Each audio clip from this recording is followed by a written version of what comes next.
Hi guys, so nandito naman tayo para mag-try ng aming matcha mochi. Ito po yung aming third version na. Ayan, tignan natin. Let me know what you guys think. So, ito yung isa.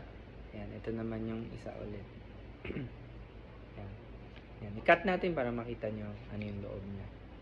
So, let me know ano yung opinion nyo para I can improve pa before officially releasing them. Okay? So, ayan.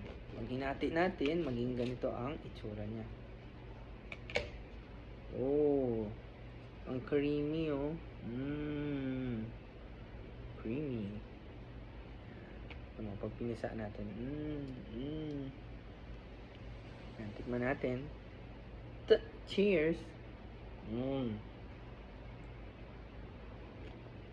Malambot ka. Ang bango.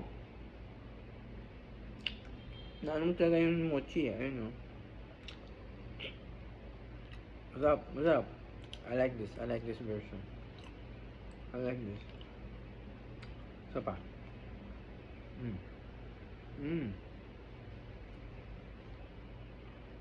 Ito, kung ano naman ito. Ang sarap. Masarap. Yung kulay, I think, kailangan pa na adjustment. Pero ito naman. Tingnan natin tong bright green na to. Alam mo, kryptonite, no? Kaya tingnan natin. Oh, sarap oh. Mga mahilig sa matcha dyan. Sa mochi. Tingnan natin ha. Nako, alam mong hindi ka tinipid oh. Oh, kita mo yun. Ayan siya.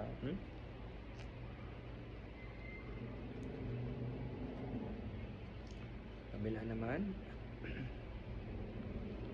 Tingnan natin. Cheers!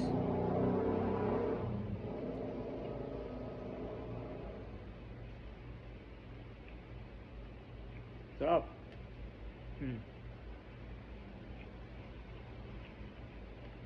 Perfect yung balance niya. Alam mong matcha eh. Amoy pa lang. Lasa pa lang. Overall feedback ko yung kulay. We need improvement pa. Let me know dyan sa inyo kung ano pang improvement na sa tingin nyo. Pwede namin gawin, okay? Then if gusto nyo matikman din to, to let us know yung feedback